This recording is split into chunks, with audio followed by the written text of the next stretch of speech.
주님이 행하신 일은 이외에도 많이 있지만 이것을 낱낱이 기록할 수 없다. 책에 기록된 일은 부족하다라고 하는 25절 말씀을 보았을 때 요한복음을 통하여서 요한이 주고자 하였던 말씀은 일일이 예수님의 어떤 행적들을 기록하는 것이 목적이 아니다 라고 하는 것을 알려주고 있습니다. 주님이 행하셨던 많은 일들을 기록하기에 너무나 부족한 것이 기록된 책이다 라고 말씀하셨기에 주님이 행하시는 일들은 이루 말할 수 없는 것들임을 우리에게도 말씀해 주고 있습니다. 지금도 여전히 주님은 우리를 위하여 행하고 계십니다. 주께서 행하시는 그런 모든 일들을 일일이 다 기록할 수가 없을 정도로 주님 놀라운 일들을 지금도 여전히 우리 가운데 행하고 계십니다. 그 당시에만 일어났던 일들이 아니라 지금도 여전히 우리 속에서 역사하고 계십니다. 그렇다면 주님이 오늘 베드로에게 역사하셨던 일은 무엇인가를 통하여서 은혜받는 시간이 되기를 원합니다. 이것은 개인에게 주어져 있었던 일이면서 동시에 모든 믿는 사람들에게 주어지는 일이다라고 하는 것을 베드로를 통해서 우리에게 깨닫게 하고 있습니다. 아침에 제자들을 향하여서 식사를 준비하셨던 예수님께서 식사 후에 베드로에게 질문을 하셨습니다. 요한의 아들 시몬아, 내가 이 사람들보다 나를 더 사랑하느냐? 이렇게 질문하셨습니다. 사랑하느냐라고 질문하셨습니다.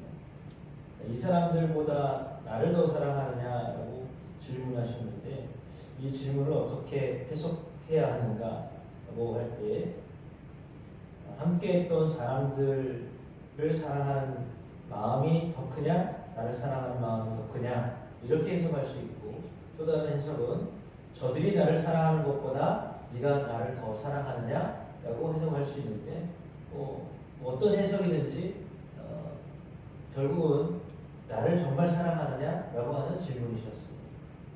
너 진짜 나를 사랑하는 거 맞냐? 라고 하는, 이거는 너 사랑하는 거 아는데 진짜 사랑하는 거지? 라고 하는 확인의 질문입니다.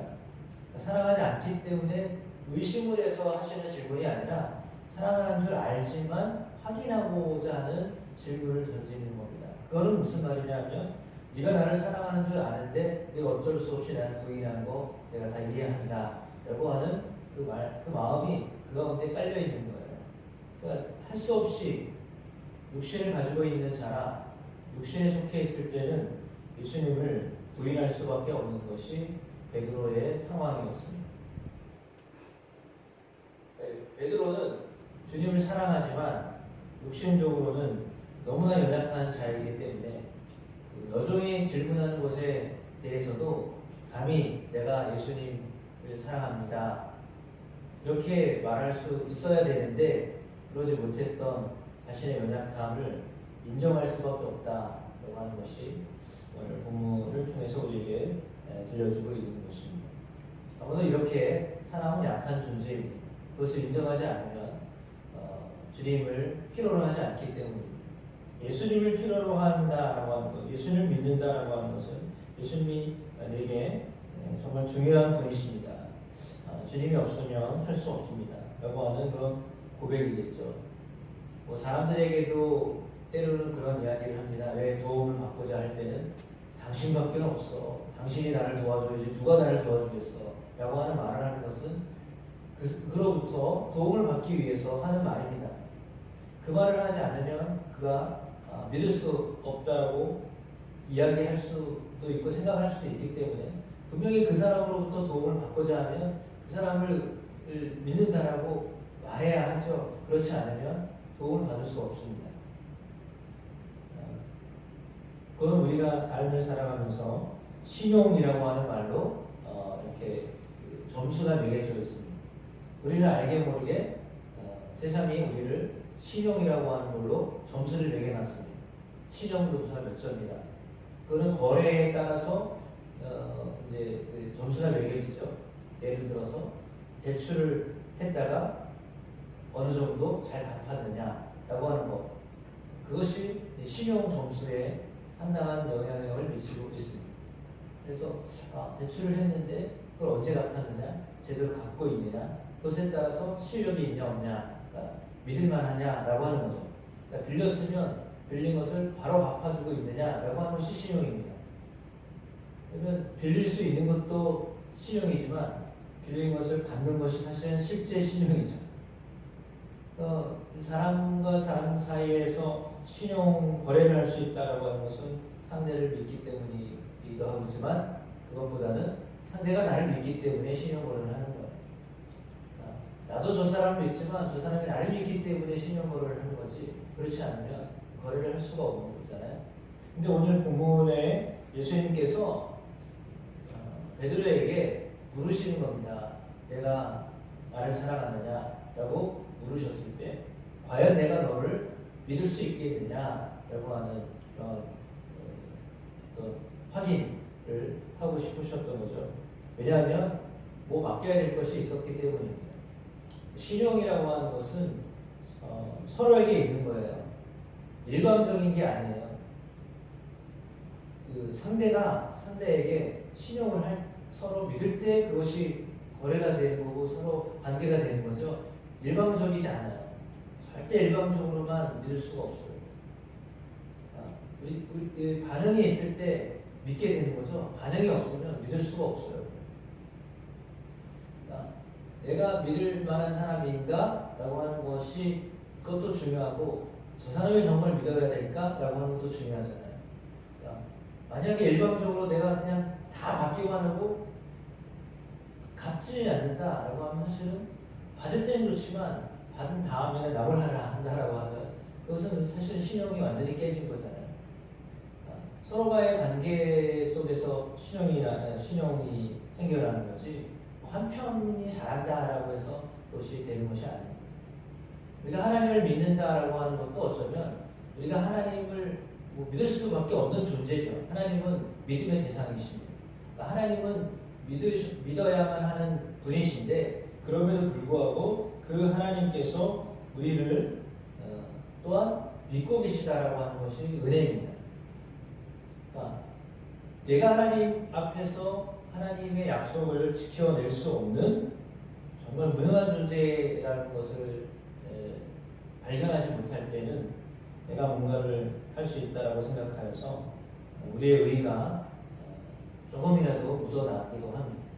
내가 이런 일을 했지, 내가 이렇게 믿음을 지켰어 라고 하는 그런 것이 묻어나기도 하지만 그러나 그것보다도 주님이 그런 믿음을 가질 수 있도록 은혜를 베푸셨다라고 하는 것은 사실은 더 큰 것이다라고 볼 수 있습니다. 베드로는 예수님이 믿는다라고 지금 말씀하고 있는 겁니다. 내가 너를 믿고 싶은데 그때 실수한 거 내가 이해한다. 내가 그때 나를 부인한 거 내가 다 용납하겠다라고 말씀하시는 겁니다. 우리가 허물이 있고 우리의 연약함이 있지만 그럼에도 불구하고 쓰시는 것이 하나님이 우리를 쓰실 때 쓰시는 조건이지 우리 안에 뭐가 철저하고 완벽해서 우리를 쓰시는 게 아닙니다. 우리가 어떤 조건이 주어져서 쓰시는 것 맞지만 그 조건이라고 하는 것이 완전하기 때문에 쓰시는 게 아니에요. 근데 우리가 착각을 할 때가 저부터도 그랬습니다. 나 정도는 좀 착해야 되지 않을까? 그래야 하나님 쓰실만 하지. 솔직한 제 안에 속에서의 어떤 마음들이었거든요. 그런데 실상은 얼마나 착하고 있어요, 사람이. 예수님의 경우는 사실은 그렇지 않아요. 예수님은 당신이 죄송하지만 예수님이 다 손해를 보신 거예요. 주님이 오셔서 무슨 이득을 챙기셨나요? 예수님이 오셔가지고 우리에게 생명을 주시고 오신 분이지. 예수님이 어쩌면 영광을 받으셨다. 물론 십자가가 영광이라고 그렇게 말하지만 실제로 예수님에게 있어서는 손해셨어요. 예수님이 이 땅에 오셔가지고 많은 사람들이 뭐 이렇게 기적을 일으키니까 좋아하고 따라다니기도 했지만 실상은 예수님이 많은 사람들의 손에 의해서 못 박혀 죽으셨습니다.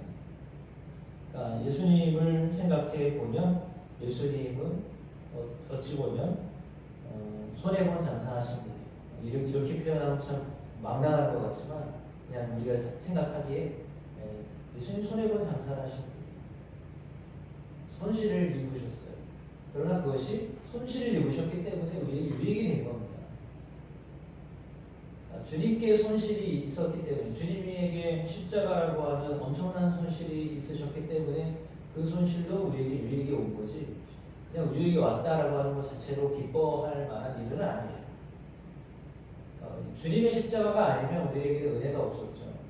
그러니까 주님의 십자가 감사하고 고맙다라고 생각해야지 그걸 그냥 기뻐하기만 한다라고 하는 것은 어떻게 보면 그거는 좀 너무 우리가 자기 중심적인 삶을 살고 있는 건데 사람의 대부분이 그렇게 살아갑니다. 나에게 손해가 안 끼쳤으면 이건 된 거죠. 그렇게 생각하기가 쉽거든요. 주님은 오늘 베드로에게 내가 손실을 봤었고 너 때문에 사실은 마음이 아팠다. 근데 사실 마음이 아팠다라고 하는 것은 뭐예요? 왜 주님의 아픔은 저는 다르다고 생각하거든요. 주님의 아픔은 뭐냐면 네가 그때 그럴 수밖에 없었던 것을 나중에 깨달았을 때 울었잖아요. 베드로의 경우에 다리 2번 난 다음에 실제로 베드로도 울었잖아요. 근데 그 아픔을 느꼈다라고 하는 것 때문에 사실 아프신 거지 배신했기 때문에 인간은 원래 다 하나님을 배신하게 되어 있어요. 본성이 하나님을 통해서 도움받기를 원하는 것이 인간이지 주님을 위해서 뭘 할 수 있다라고 하는 것은 인간이 아니에요. 실제로 인간이 뭔가를 할 수 있다 할 수가 없어요. 그걸 깨닫는 것이 은혜예요. 그래서 우리는 주님을 향하여 뭔가를 한다고 하지만 실제로 뭐를 하는 것이 도움이 되지 않아요. 그러나 성령 안에서 그것을 이렇게 보시니까 하는 것이 실제로 우리가 나약한 인간이 죄인인 인간이 주님을 향하여서 무엇을 할 수 있겠습니까? 뭐 하는 것이 도움이 될 수 있겠습니까? 제가 어려서 어머님 뭐 도와드린다고 그러면 그냥 가만히 있는 게 도와주는 거야. 옆에서 괜히 이렇게 뭐 도와준다고 하는데 실상은 하나님이 다 하시는 게 하나님 편하세요. 근데 우리가 하나님을 위해서 뭔가를 한다고 하니까 그게 귀여워 보이시는 거죠. 아유, 네가 마음을 이렇게 쓰는구나 라고 하는 것 때문에 하나님이 받으시는 거지 실상 하나님이 전능하신 분이 무슨 도움이 필요합니까? 말이 안 되는 거죠. 전능하신 하나님이 무슨 도움이 필요하시겠어요? 그러나 우리를 그 일에 우리를 쓰시는 것이 감사한 거죠. 그러니까 하나님이 우리를 그 일에 동역하도록 부르신 것이 감사한 거죠. 우리가 주님을 위해서 뭘 하는 게 무슨 도움이 되겠어요? 차라리 하나님 혼자 하시는 게 훨씬 낫죠. 빨리 되고 그렇잖아요. 옆에서 괜히 이런 표현하면 깐족거리면 거시장스럽긴 하지 그걸 뭐 한다고 해서 그게 도움이 되겠어요.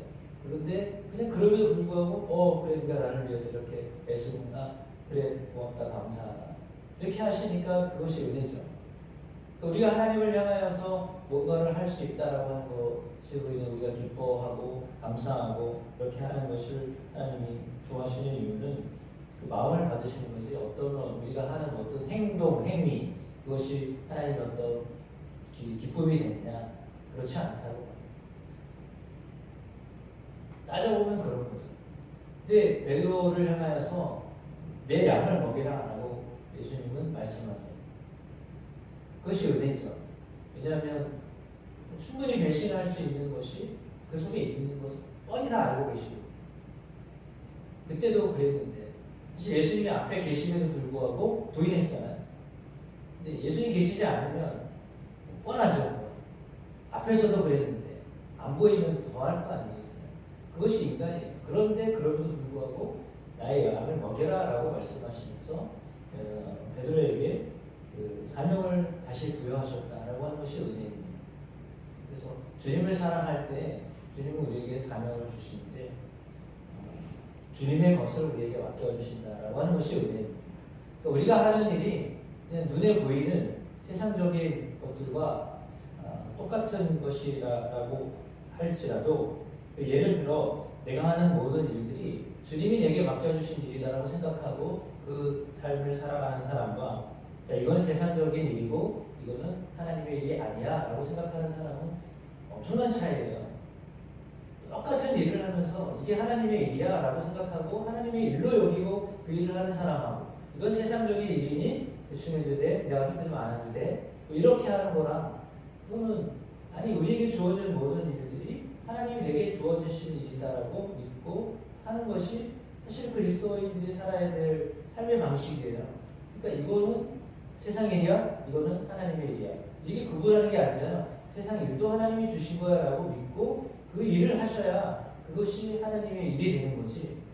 이거는 세상 일이고 이거는 하나님의 일이고 이렇게 구분하면 그럼 세상 일은 어렵고 힘들면 안 해도 되고 하나님의 일은 어렵고 힘들어도 해야 되는 일이고 이렇게 되면 대부분 우리가 생각하지만 이거 어렵고 힘든 일이야? 그건 세상 일이야. 그만둬도 돼? 안 해도 돼? 이런 식으로 만약에 그렇게 계속 구분하다 보면 우리는 쉽고 편하고 좋은 것만 택하고 그렇게 살아가게 될 거예요.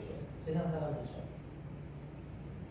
그러면 괜찮은 일들, 할 수 있는 일들, 그건 내가 하고 어렵고 힘든 일 하지 않고 그건 세상 일이 세상 일을 안 해도 된다고 했으니 만약에 그렇게만 간다라고 하면 그거를 하나님이 정말 좋아하실까요?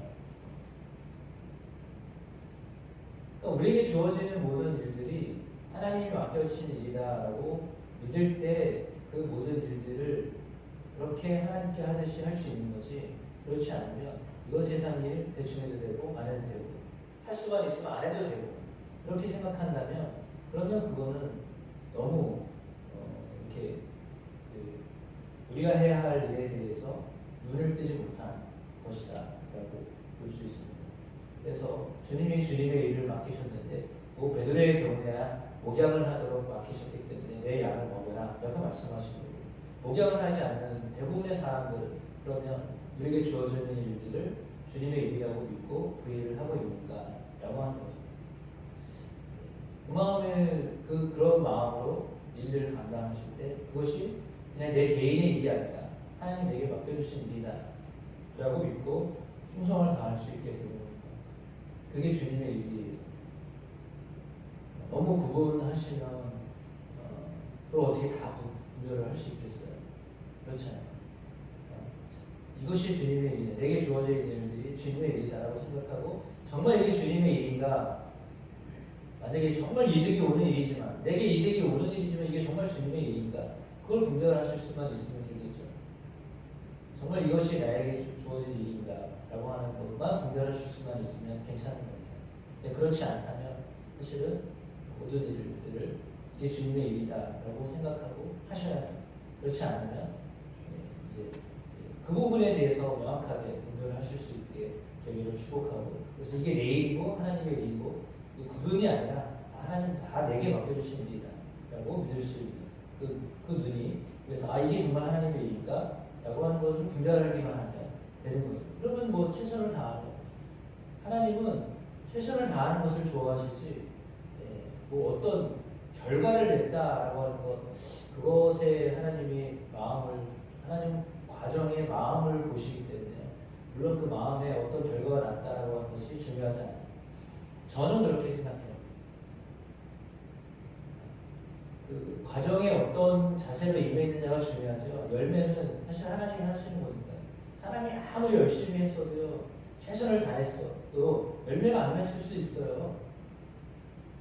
한 사람 열매 맺혔던 리비스턴처럼 평생에 한 사람 열매 맺혔거든요. 그래서 하나님이 귀하게 여기시는 그러니까 과정에서 정말 하나님의 일로 생각하고 이것이 하나님의 일이다라고 생각하고 살아가는 거야. 근데 그 일을 맡기셨다는 것이 은혜니까요. 그러니까 내게 주어진 일들이 이게 하나님의 일이다라고 느껴질 수 있는 것도 은혜이고 그 일을 하고 있다는 것도 은혜이고 그걸 감사함을 하고 있다면 더 은혜이고 그런 거죠. 그래서 주의 뜻을 이루어드리는 일에 쓰임받는 저와 여러분 되시길 주의 이름으로 축복합니다.